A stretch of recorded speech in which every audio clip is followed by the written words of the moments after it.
ஆன்மீக உறவுகள் அனைவருக்கும் என் அன்பான வணக்கங்கள். இன்று நம்ம பார்க்க போகிற பதிவு கடன் தீர்வதற்கான ஒரு அருமையான பரிகாரத்தை தான் இந்த பதிவில் நம்ம பார்க்க போகிறோம். கடன் வாங்கணும் அப்படின்னு யாருமே ஆசைப்பட்டு கடன் வாங்கிறது இல்லை. நம்முடைய இக்கட்டான சூழ்நிலையில் நம்முடைய முயற்சிக்கு எந்தவித பலனும் கிடைக்காத பட்சத்தில் வேறு வழி இல்லாமல் நம்ம கடனை வாங்கிடுறோம்.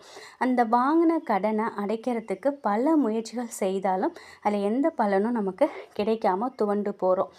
ரொம்பவே நமக்கு செல்வத்திற்கு அதிபதியான பெருமாளை நம்ம இன்று புரட்டாசி சனிக்கிழமையில் நம்ம வணங்கும் பொழுது கட்டாயம் நம் கடனை தீர்க்கக்கூடிய வாய்ப்புகள் நமக்கு சுலபமாக கிடைக்கும். புரட்டாசி சனிக்கிழமையோட ஏகாதேசியும் சேர்ந்து வந்திருக்கு. இந்த நாளில் இந்த பரிகாரத்தை செய்யறதுங்கிறது அற்புதமான பலனை கொடுக்கும். 11 வருடங்களுக்கு பிறகு வரக்கூடிய இந்த அற்புதமான நாளில் பெருமாளை வழிபாடு செய்கிறதோட இந்த எளிமையான வழிபாடு செய்தோம் அப்படின்னா நிச்சயமாக நம்முடைய கடன்கள் விரைவிலேயே அடையும். சனிக்கிழமை அன்னைக்கு இந்த பரிகாரத்தை செய்ய இயலாத சூழ்நிலையில் இருக்கிறவங்க கவலைப்படாதீங்க.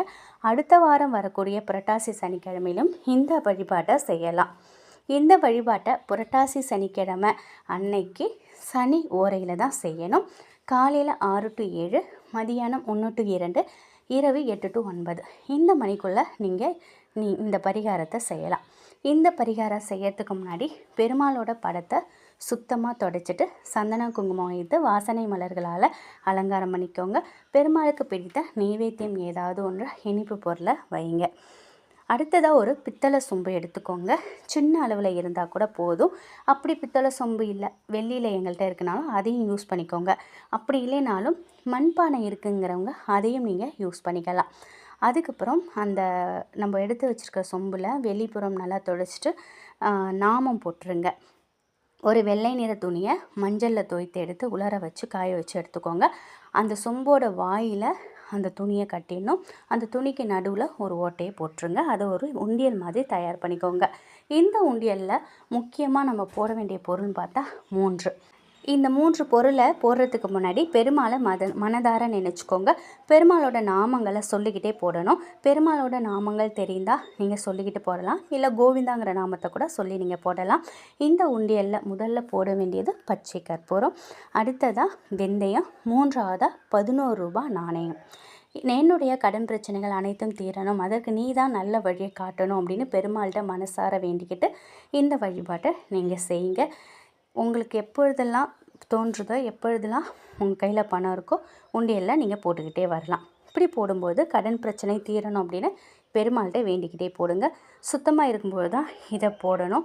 உண்டியல் பெருமாளோட முன்னாடி எப்பொழுதுமே நிரந்தரமாக இருக்கிற மாதிரி பார்த்துக்கோங்க.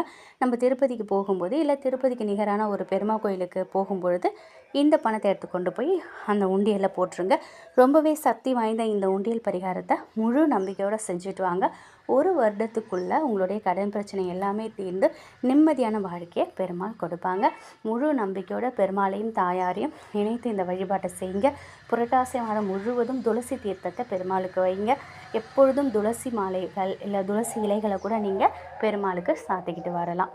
ரொம்ப ரொம்ப விசேஷமானது, நமக்கு கூடுதல் பலன்களை கொடுக்கக்கூடியது.